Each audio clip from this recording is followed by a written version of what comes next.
Thank you.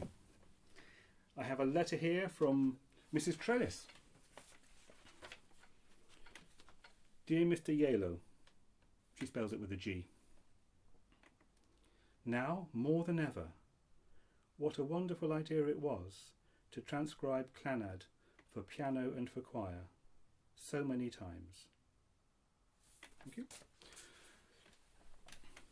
Last week I asked how many choir seating plan subcommittees does it take to change a light bulb, and the answer is change? For next time, can you tell me how many vicars, 2 minutes before 9 lessons and carols is about to start, does it take to change a light bulb? Huge thanks to Arthur, my audio and visual guy, and I will see you next time in Pickpocket number 7, which will be the final episode. Thank you for watching. Bye.